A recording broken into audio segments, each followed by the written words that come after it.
चलो हमारे साथ हम 2 दिन के लिए नीलम चलते हैं। बाबा अमजद अयूब साहब की शादी। यूँ तो हमारा सफ़र मुज़फ़्फ़राबाद से बहुत सारे दोस्तों के साथ शुरू होता है। घर से रवाना हुए तो सुबह के वक्त ही बारिश शुरू हो गई थी। हमें यूँ लगा था कि शारदा जाते जाते प्रोग्राम बढ़ जाएगा, लेकिन जो ही हम पटिक्का से क्रॉस करते हैं तो मौसम थम सा जाता है। पहला शॉट सा पड़ाव हमारा नसेरी डैम पर हुआ, जहाँ दोस्तों की मूँछों का तज़किरा हुआ और हमारी मूँछें ना होते हुए भी हमने अपनी मूँछें मरोड़ कर दिखाई। ताहम ये एक बड़ा संजीदा मोमेंट होता है कि जब तस्वीर बन रही हो तो सारे लोग बहुत संजीदा हो जाते हैं, भला के हकीकत में ऐसे ना भी हों। अब हम चलिहाना के ऊंचे पहाड़ों के दामन से गुज़र रहे हैं और रोड पर लगी हुई टाकियों से मालूम हो रहा है कि इलेक्शन आने वाले हैं, लेकिन लोगों को शऊर से काम लेना होगा कि ऐसी टाकियों से इलेक्शन नहीं जीते जाते, ना ही वोट लिए जाते हैं। अब हमारे सामने ऑक्युपाइड कश्मीर यानी कि ये चलिहाना का मकाम है और यहाँ पर उन्होंने शारदा के हवाले से भी ज़िक्र किया हुआ है और साथ ही कश्मीर भारत का ताज, ये बात भी यहाँ पर लिखी हुई है। खाम ख्यालियाँ होती हैं और कश्मीर जन्नत है, जन्नत किसी काफिर को मिली है ना मिलेगी। मुझे किसी झंडे से नफ़रत नहीं है, लेकिन कश्मीर के सीने पर दुश्मन का झंडा मुझे तड़पा सा देता है। बड़ी देर तक हम दोस्तों में यहाँ पर चे मैंगोइयाँ हुई, शुगल शगाल हुए और यहाँ पर भारत ने एक मंदिर बनाया हुआ है जिसके बारे में कहना है कि वो शारदा की देवी को यहाँ पर तसव्वुर करते हैं और आकर यहाँ पर सलाम पेश करके जाते हैं कि ए देवी माँ, हम यहाँ से पीछे नहीं आ सकते।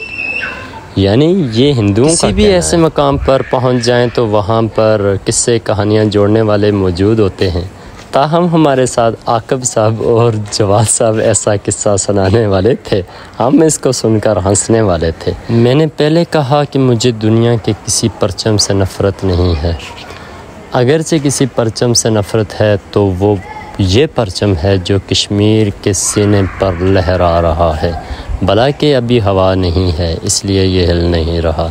तो यहाँ पर सामने अगर आप देखें तो ये तस्वीर में आपको नज़र आ रहा है अज़मत हिंद।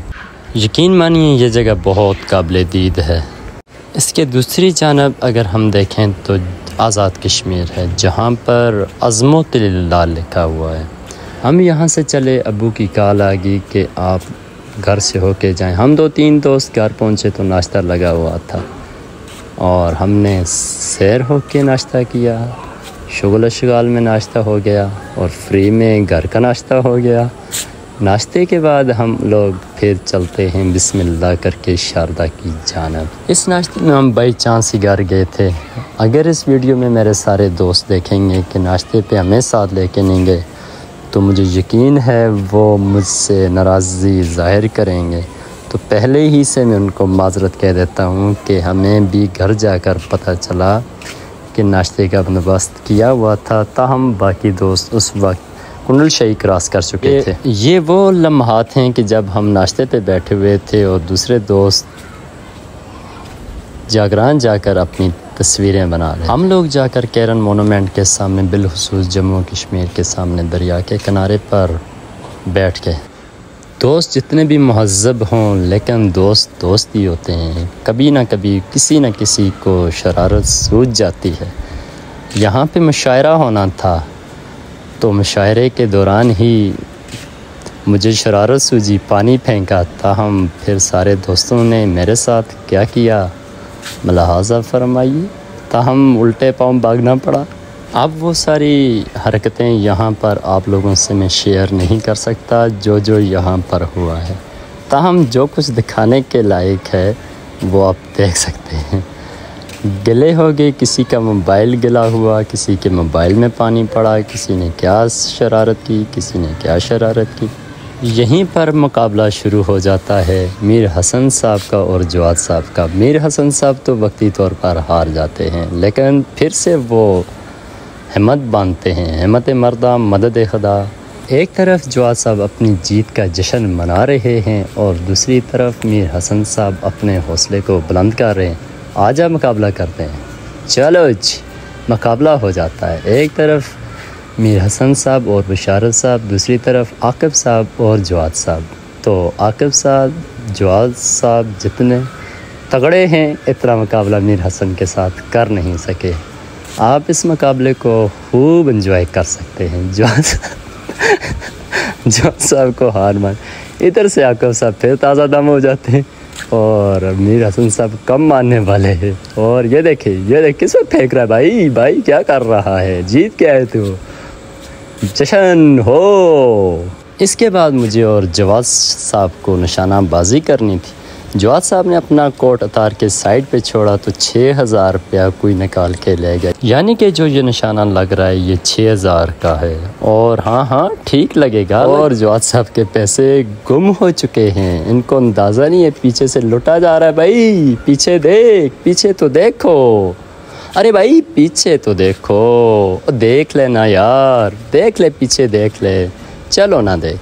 हमें बाद में मालूम हुआ कि जवाद साहब की जेब मार ली गई है, क्योंकि वहाँ पर छोटे छोटे बच्चे भी मौजूद थे, लेकिन वो लंडे की कोटी समझकर किसी ने निकाल ली है। क्योंकि ये निशाने कोई आम रकम के नहीं है, ये एक निशाने के पीछे 6,000 रुपया। वाह ठीक लगा रहे हो भाई, ठीक लगा रहे हो, और लगाओ, कोई बात नहीं है। मुझे भी बड़ा शौक़ था इस निशानाबाजी का।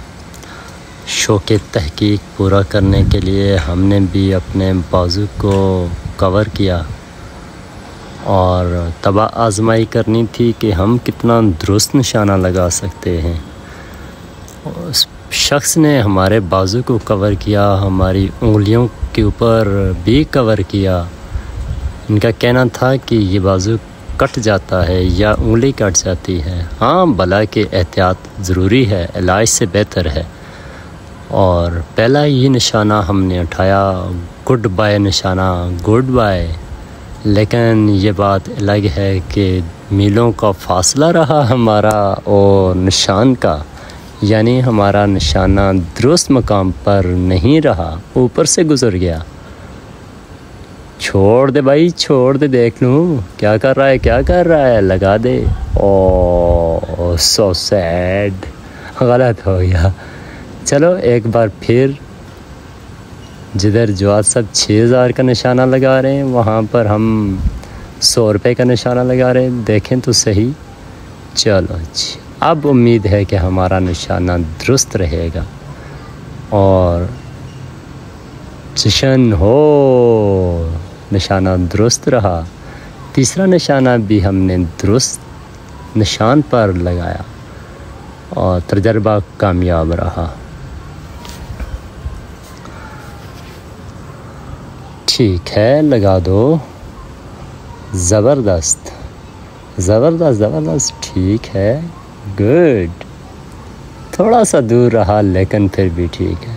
पैसे दे रहा है, ले रहा है भाई, गुड, पैसे दिए जा रहे हैं। अब हम पिस्तौल से फायर करने वाले हैं। निशाना सेट, ओके, टॉस, दुरुस्त निशाना। इसके बाद हमने एक पिस्तौल के बाद राइफ़ल का निशाना लगाना था। ओके, निशाना दुरुस्त, टॉस, गुड, निशाना ठीक है, पास हो गए बंदे। हमने तरतीब से रफ़ल रखी वापस। ज़ाहिर है मैंने निशाना लगाया है तो खान ना लगाए, खान किसी से पीछे रह सकता है। दुरुस्त निशाना। दवारियाँ जाकर हमें खालिद साहब और रफ़ीक साहब मिलते हैं। जो ही नज़र आते हैं अरबाज़ साहब और शुएब साहब बड़ी जल्दी से आहो भगत से वेलकम करते हैं। क्यों ना करें, अभी इन्होंने हमें चाय और पकौड़ा जो खिलाने हैं। मिलने के बाद हम चले जाते हैं होटल पे और बहुत लजीज़ किस्म के पकौड़े और चाय बिस्किट हमने लिए। अपनी बेगम नहीं तो क्या हुआ, दोस्तों ने बड़े इसरार से मुझे यहाँ पे खड़ा किया और मेरी एक वीडियो बनाई। अब बोर्ड पर लिखी हुई तहरीर को आप ख़ुद पढ़ लें, पढ़ने की मुझे ज़रूरत नहीं। दीवारियाँ ही साथ बाज़ार के ये एक छोटा सा पुल है जो पुरकशिश है। और मेरे ख्याल से हर टूरिस्ट को ये अपनी जानब मबसूल करता है। इसके अंदर इतनी कशिश है, दाएं बाएं दरख्त ही दरख्त हैं और यहाँ पर हमने जाकर बहुत देर आराम किया। खामोश लेटा हुआ दरिया, ऊंचे ऊंचे दरख्त,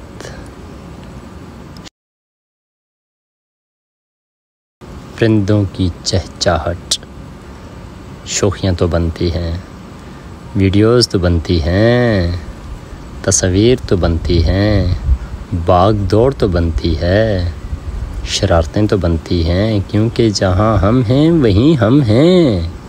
मैं हर टूरिस्ट को ये रिकमेंड करूँगा कि आप इस जगह पर जाएं और लुत्फ़ उठाएं, तस्वीरें बनाएं, इंजॉय करें। अच्छा ना लगा तो पैसा वापस। अब यहाँ से हम चलते हैं तो सीधा दुधनियाल पुल पर, जहाँ पाकिस्तान और कश्मीर के छोटे छोटे झंडे लगे हुए हैं। उनके दरमियान हम काफ़ी देर मौजूद रहे। बहुत सारी यहाँ पर हमने वीडियोस बनाई। ऐसे मकामात पर चहलकदमी करने का अपना एक लुत्फ़ है। यहाँ से हम चल बदते हैं। आगे चलते हुए अचानक ही हमें एक गेस्ट हाउस नज़र आता है, जिसे देखने के लिए हम ठहर जाते हैं। ये शारदा के बिल्कुल साथ ही है और यहाँ से चलकर हम सीधा शारदा पहुँच जाते हैं। काफ़ी देर रेस्ट के बाद हमने बोटिंग की। पहले तो हम सारे का सारा काफ़िला यानी कि 6-7 लोग एक ही कश्ती में बैठते हैं और इसका लुत्फ़ उठाते हैं। इस वक्त सूरज गुरूब हो चुका था, यानी कि अभी तो दरिया में हमें ऐसी लाइटें नज़र आ रही हैं लेकिन सूरज नहीं था, ताहम कश्ती की वीडियो अच्छी नहीं बन पा रही थी। हमारा बोटिंग का पहला टूर मुकम्मल हुआ लेकिन मुझे मज़ा नहीं आया। अरे भाई, मेरे को दोबारा जाना है, मेरे को दोबारा जाना है। अब मैंने सफ़ेद कश्ती का इंतखाब किया और इसकी इब्तिदाई इतना सुकून दे रही थी कि आप देख सकते हैं। ड्राइवर ने मुझे पहले ही पूछ लिया था कि भाई डरते तो नहीं हो। मैंने कहा नहीं, हम डरने वालों में नहीं हैं, हम घबराने वालों नहीं हैं, हम इमरान खान के सपोर्टर हैं और हमने घबराना तो बिल्कुल भी नहीं है। इस शहर के बच्चे ने मुझे ऐसे अंदाज से सफ़र करवाया कि मेरे सारे दोस्त खुद साइडों पे बैठे हुए चीखें लगा रहे थे और वो वीडियोस मैं कभी आपसे शेयर करूँगा। ऐसी ज़िगज़ैगिंग, इतनी बल खाती हुई ड्राइविंग, इतना इसने, ज़रा गौर कीजिएगा। और मैं बिल्कुल पुरसुकून रहा। मुझे अंदाज़ा था कि मैं तैर भी सकता हूँ। याद रखना, दरिया की बोटिंग और झील की बोटिंग में ज़मीन आसमान का फ़र्क होता है। यहाँ पर आपको बहुत आसान लग रहा होगा लेकिन इतना आसान होता नहीं है भाई। ज़रा गौर से देखिए, वाह क्या शशके लगा रहा है, क्या स्टाइल। साइड पे खड़े दोस्त भी डर रहे थे कि ये बंदा तो गया, लेकिन हम तो सलामत आन पहुँचे। मुझे बहुत मज़ा आया, मुझे बहुत सुकून आया। आए हाय हाय हाय, तारीफ़ कर रहा हूँ, मुझे बहुत मज़ा आया दोस्तों। अब हम किनारे पर पहुँच आए थे। ये एक छोटा सा क्लिप हमने जाते हुए कैरन बनाया था और सारे लोग बड़े संजीदा बैठे हुए थे। माशाल्लाह जी, बड़े संजीदा हो, चेहरों से भी बड़े शरीफ हो। क्या बात है, क्या बात है, बहुत शरीफ। दूसरे दिन का आगाज़ पहले दिन से भी ज़्यादा हसीन होता है, जो इन बच्चों ने कर दिया। 1 2 3 4 5 6 7 8। मेरा दिल चाह रहा था कि मैं इन बच्चों के साथ नहा लूँ, लेकिन एक नामालूम सी हजाब ने मुझे नहाने ना दिया। भला कि हम शादी में गए हुए थे, लेकिन हम दूसरी सुबह ही उठकर सुरगुन की जानब चल पड़ते हैं और वहाँ पर संग महल है। यहाँ पर भी 2 नालों का संग महल है और ये जगह बहुत ठंडा पानी है। हम काफ़ी देर यहाँ पर तस्वीर बनाते रहे, वीडियोज़ बनाते रहे। ये जगह बहुत सरसब्ज़ शादाब थी। ताहम इस जगह पर हमने काफ़ी देर गुजारने के बाद हम वापस वलीमे की तरफ चल पड़ते हैं, चूँकि हम अमजद अयूब साहब की शादी में गए हुए हैं। अब वहाँ पर आके देखते हैं तो अयूब कॉन्टिनेंटल के सामने आतिशबाजी हो रही थी और हमने काफ़ी देर इसका लुत्फ़ उठाया और काफ़ी देर हम यहाँ पर तस्वीर वगैरह बनाते रहे।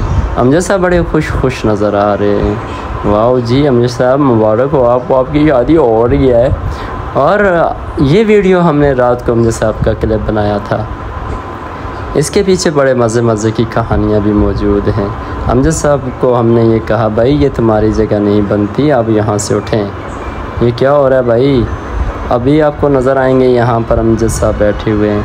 हाँ, कैदी नंबर 804 की शर्ट पहने हुए।